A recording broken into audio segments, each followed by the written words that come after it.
If you live in Florida or dream of retiring there, this might be the most unbelievable headline you'll hear all year. Florida could become the first state in America with zero income tax and zero property tax. Governor Ron DeSantis is pushing an idea so bold it almost sounds unreal, especially for anyone surviving on a fixed income. And the moment people heard it, they all had the same reaction. Could this finally be the relief homeowners have been begging for? But right behind that hope comes the harder question no one wants to think about. Florida collects around $61 billion every year from property taxes alone. That money funds schools, road repairs, police, fire rescue, parks, libraries, and dozens of services most people rely on without even noticing. If that revenue disappears, what happens to all of it? And if the state truly removes that tax entirely, who ends up carrying the burden? Every Floridian knows someone who opens their property tax bill with shaky hands, terrified they won't be able to keep up another year. For seniors living on Social Security, for single parents trying to stretch one paycheck, for families already drowning in rising insurance and grocery prices, this proposal feels like a lifeline. But it also comes with risks no headline wants to spell out. Before anyone celebrates, Florida must confront one of the biggest financial questions in state history. If the government eliminates both income tax and property tax, what happens next? It's the kind of question that makes people stop mid-sentence and stare at their morning coffee, wondering if this is finally real. Can Florida actually do this? Not lower the tax, not reduce it completely, erase it. For millions of Floridians, especially retirees, living on Social Security, or younger families holding on by a thread, the possibility hits harder than any political promise, because if it's real, it could bring relief people have waited decades for. And if it's not, the fallout could shake Florida in ways no one wants to imagine. To understand the weight of this, imagine thousands of homes.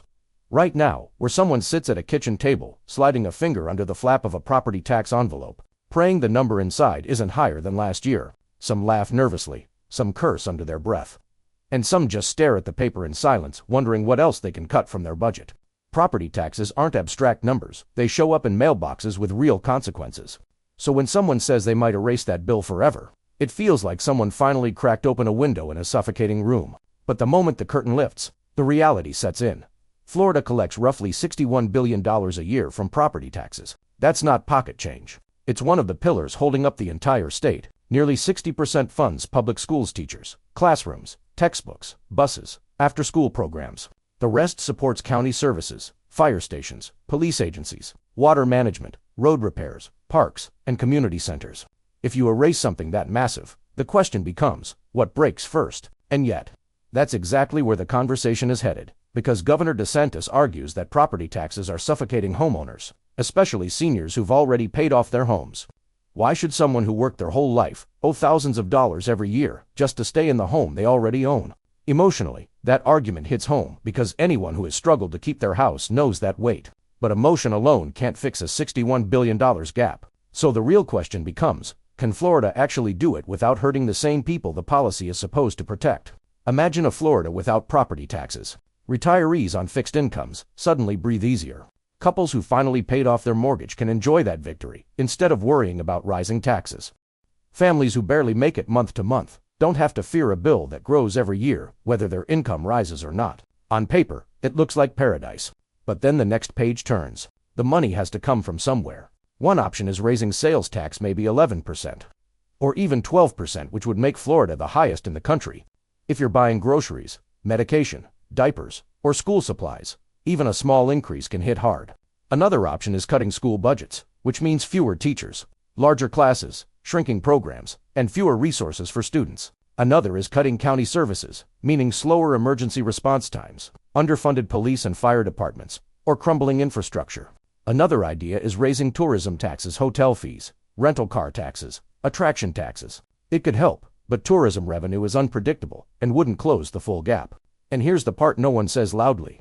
The biggest financial winners of eliminating property taxes aren't just struggling retirees, they're wealthy homeowners. The people with waterfront estates, luxury condos, investment homes worth millions. Their tax bills aren't measured in hundreds, but in tens of thousands. For them, eliminating property taxes is a massive windfall. That creates a cultural tension between generations, between income levels, between those barely surviving and those collecting the biggest savings. Florida sits at a crossroads. On one side is the dream homeless seniors finally catching a break. Families breathing again. Homeowners keeping more of their income. On the other side is the risk a massive budget gap that could weaken schools, emergency services, and the essential systems people depend on every day. So can Florida erase both income tax and property tax? Yes, technically, if the state reshapes its entire financial structure. But whether it should is the question sitting silently next to that unopened tax bill at the kitchen table. Meanwhile, the $61 billion hole looms over everything. That money touches nearly every part of Florida's school buses, lights in libraries, road crews, patching potholes, police and fire teams on overnight calls. Eliminating property taxes is like removing one leg from a table holding a family dinner it might stand. But it won't take much to make everything wobble. Some say to fix the gap by raising sales tax. But retirees at pharmacies and parents at grocery stores would feel that instantly. Others say to raise tourism taxes, but too much pressure could push tourists elsewhere. Another idea is raising taxes on vacation homes and investment properties. But landlords rarely absorb costs, they pass them on through higher rent. Some lawmakers even mention an entry fee for new residents moving to Florida from high-tax states. But that faces massive legal and constitutional issues. Meanwhile, regular Floridians aren't thinking about charts or fiscal models. They're thinking about their daily lives, the schools their kids attend, the rent they pay, the roads they drive, the services they rely on. Every solution puts pressure somewhere, and everyone's wondering who gets the bill in the end. Homeowners, renters, tourists, investors, businesses, or everyone at once. For retirees who already feel the weight of rising costs, the dream of eliminating property tax feels like hope they haven't felt in years. But younger families, locked out of the housing market, worry the change could push prices even higher as investors flood in. Renters worry because history suggests landlords keep savings rather than lower rent. Parents worry about cuts to schools. Seniors worry about slower emergency services. That's why this debate pulls people in two different directions: relief versus risk, hope versus reality. The plan sounds so attractive because life has become too heavy for too many people. Retirees, first-time homebuyers, families trying to survive inflation. Eliminating property tax feels like the first deep breath they've been able to imagine taking in years. Florida already attracts people with no income tax. And eliminating property tax could create a migration wave like never before. Businesses would see opportunity. Investors would see gold. Residents would feel hope. But the $61 billion gap is a storm cloud that can't be ignored. Because that money currently funds systems people need to live safely and comfortably. If those systems weaken, the very people the plan aims to help could be the ones hurt first. Florida has never faced a financial shift this large. No state has. Removing property taxes entirely means reshaping the state's identity, structure, and budget. It's possible, but the path forward requires honesty, not wishful thinking. In the end, this debate isn't really about taxes. It's about survival, stability, home, and the future of life in Florida. It's about whether this idea will lift people up or leave some people behind. And until Florida answers where the money will come from, the promise of a tax-free future will always carry a shadow. If this breakdown helped you see the bigger picture, hit like and subscribe so you never miss updates about taxes, housing, and the benefits you may qualify for from TaxHack Pro. Every video is a chance to protect your future, and I don't want you to miss a single opportunity. Thanks for watching until the end.